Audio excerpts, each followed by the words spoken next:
अगर आप कोई भी सरकारी एग्जाम की तैयारी करते हैं और आपके परीक्षा में अगर मॉडर्न इंडिया पूछा जाता है और आंग्ल फ्रांसीसी युद्ध से हर साल सवाल पूछे जाते हैं, अगर आपको यह टॉपिक पढ़ने में कठिन लगता है तो आज की क्लास के बाद बिल्कुल आसान हो जाएगा। अंत तक जरूर देखिए। नमस्कार दोस्तों, मैं डीके सर, आप देख रहे हैं सरकारी एग्जाम सूत्र, हर सरकारी सफलता का सही सूत्र हर सरकारी परीक्षा के लिए। आज हम मॉडर्न हिस्ट्री का एक महत्वपूर्ण टॉपिक आंग्ल फ्रांसीसी युद्ध पूरे थ्योरी के साथ पढ़ेंगे। तो आइए दोस्तों, हम आज के क्लास को शुरू करते हैं। पहले हम लोग देखेंगे क्या कि आंग्ल जो फ्रांसीसी युद्ध हुआ था वो 3 युद्ध हुए थे। कितने युद्ध हुए थे? 3 युद्ध होते हैं। तो पहला युद्ध हम लोग देखते हैं। पहला युद्ध जो प्रथम आंग्ल फ्रांसीसी युद्ध हुआ था वो 1746 से लेकर 1748 के बीच में हुआ। कब हुआ? 1746 से लेकर 1748 के बीच हुआ। इसके कारण क्या थे, यानी ये जो युद्ध हुआ था इसके पीछे कारण क्या था? कारण पहला ये बताया जाता है कि इसमें ऑस्ट्रेलिया के उत्तराधिकारी को लेकर जो 1740 का विस्तार मात्र माना जाता है, यानी कहा जाता है ये सिंपल सा कि ऑस्ट्रेलिया के उत्तराधिकारी को लेकर यह युद्ध लड़ा गया। लेकिन तत्कालीन कारण यह था कि अंग्रेज कैप्टन बैटन के नेतृत्व में अंग्रेजी सेना द्वारा कुछ फ्रांसीसी समुद्र जहाजों को यानी जलपोतों को पर ये कब्जा कर लिया था। कौन? कैप्टन बैटन ने ये क्या कर लिए? कब्जा कर लिए। ये तत्कालीन कारण बताया जाता था और इसी के कारण प्रथम आंग्ल फ्रांसीसी युद्ध शुरू होता है। कब होता है? 1746 से लेकर 48 के बीच में प्रथम आंग्ल फ्रांसीसी युद्ध होता है। इसका प्रमुख घटना यह बताई जाती है कि डुप्ले द्वारा मद्रास पर अधिकार कर लिया जाता है। इसकी प्रमुख घटना यह बताई जाती है डुप्लेस के द्वारा कि मद्रास पर ये क्या कर लेते हैं? कब्जा कर लेते हैं, अधिकार कर लेते हैं। और डुप्लेस कौन था? यह फ्रांसीसी अधिकारी था। आगे देखते हैं कि सेंट थॉमस का युद्ध कैसे हुआ। तो सेंट थॉमस का युद्ध को देखते हैं। देखो, फ्रांसीसी सेना जो कर्नाटका के नवाब अनवरुद्दीन के मध्य अडियारे नदी के तट पर हुआ, जिसमें फ्रांसीसी क्या हो जाते हैं? इसमें विजय हो जाते हैं, यानी ये फ्रांसीसी क्या हो जाते हैं? जीत जाते हैं। किसको? फ्रांसीसी जब कर्नाटका के नवाब कौन थे? अनवरुद्दीन क्या अडियारा नदी के तट पर यह युद्ध होता है, तो फ्रांसीसी इस युद्ध को जीत जाते हैं। और युद्ध ये कैसे समाप्त होता है? प्रथम आंग्ल फ्रांसीसी युद्ध कैसे समाप्त होता है? तो एक्सला लाल साफेल संधि होती है। कब होती है? 1748 में। जब यह संधि होती है 1748 में, तो यूरोप में युद्ध समाप्त हो जाता है। यूरोप में क्या होता है? युद्ध पूरी तरह से समाप्त हो जाता है। तो जब यूरोप में युद्ध समाप्त हो जाता है तो भारत में भी क्या होता है गाइस? समाप्त हो जाता है। तो इस संधि के शर्तें क्या रह गई उसको देख लीजिए। इस संधि के शर्तें यह थी कि मद्रास अंग्रेजों को वापस मिल गया और अमेरिका में लुईबर्ग को फ्रांसीसी को वापस मिल गया। ये संधि के शर्त थी। तो आप मेरे को ये क्वेश्चन बताइए कि आंग्ल फ्रांसीसी प्रथम युद्ध कब हुआ और फ्रांसीसी के तरफ से अधिकारी कौन था? इसका प्रश्न का आंसर कमेंट में जरूर बताएं। तृतीय आंग्ल फ्रांसीसी युद्ध जो 1749 से लेकर 1754 के बीच में लड़ा। तो ये क्या थे? ये कर्नाटका के नवाब को लेकर और दक्कन के सूबेदार पद को लेकर ये संघर्ष यानी युद्ध ये लड़ा गया। ये कारण थे। फ्रांसीसी चाहते थे कि कर्नाटका के नवाब चंद साहब बने और अंग्रेज चाहते थे कि अनवरुद्दीन कर्नाटका के नवाब चाहे।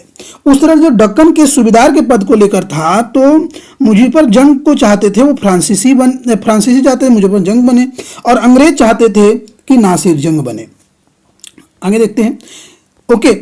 अब क्या हुआ? ये अंबर का एक युद्ध होता है और ये अगस्त 1749 ईस्वी में मुजफ्फर जंग और चंदा साहब और फ्रांसीसी सेना ने अनवरुद्दीन को हराकर मार डालते हैं और चंद साहब कर्नाटका के नवाब बन जाते हैं और मुफरुद्दीन दक्कन का सूबेदार बन जाते हैं। तो इस तरह से यह अंबर का युद्ध होता है और ये 1749 को अगस्त 1749 को होता है और यहाँ पर फ्रांसीसी जो है वो क्या हो जाते हैं बाबू? जीत जाते हैं। उसके बाद त्रिचंग पालिका का संघर्ष ये क्या होता है? जल्द ही अंग्रेज ने आकर्ट को चंदा साहब से ये जीत जाते हैं और 1752 ईस्वी में फ्रांसीसी सेना को पराजय हो जाता है। ओके, 1752 में कौन फ्रांसीसी का पराजय होता और चंदा साहब की क्या हो जाती है, हत्या तंजौर के राजा के ने कर देता। तंजौर के राजा ने चंद साहब की हत्या कर देता है और 1752 ईस्वी में फ्रांसीसी सेना पराजय हो जाता है। उसके बाद युद्ध की समाप्ति पौंडीचेरी की संधि से होती है और पौंडीचेरी की संधि कब होती है, 1754 ईस्वी में के द्वारा समाप्त हो जाता है। ओके, तो इस युद्ध का परिणाम क्या रहता है कि दोनों कंपनियों ने भारतीय नरेशों की झगड़े से हस्तक्षेप न करने का वादा किया। ओके, लेकिन अंग्रेज के समर्थक महमूद अली को कर्नाटक का नवाब बना दिया गया। ओके, तो दोस्तों आप यहां में ये क्वेश्चन बताइए मेरे को कि पौंडीचेरी की संधि कब हुई और कर्नाटक का नवाब कौन बना था। अब आते हैं आंग्ल फ्रांसीसी युद्ध तीसरा देखते हैं। आंग्ल फ्रांसीसी युद्ध तीसरा देखते हैं और ये होता है 1758 से लेकर 1763 के बीच और कारण था कि 1756 ईस्वी में शुरू हुई और यह 7 वर्षीय युद्ध था। ओके, और तत्कालीन कारण यह बताई जाती है कि क्लाइव और वाटसन द्वारा बंगाल में स्थित चंद्रनगर पर अधिकार को लेकर यह होता है। ओके, चंद्रनगर के अधिकार को लेकर होता है। उसके बाद क्लाउड डी लाली, यह 1758 में लाली ने फोर्ट सेंट डेविन पर नियंत्रण स्थापित कर लेते हैं। फोर्ट सेंट डेविन पर नियंत्रण कब स्थापित करते हैं, 1758 ईस्वी में, और उसने हैदराबाद में बुशनीस को वापस बुला लेते हैं। ओके, यह रणनीति भूल साबित होती है इसलिए वो बुला लेते हैं। फिर उसके बाद क्या होता है कि वांडीगुआस का युद्ध होता है और यह 22 जनवरी 1760 को होता है। अंग्रेज सेना का नेतृत्व आयरकुट और फ्रांसीसी सेना का नेतृत्व क्लाउड डी लाली ने किया।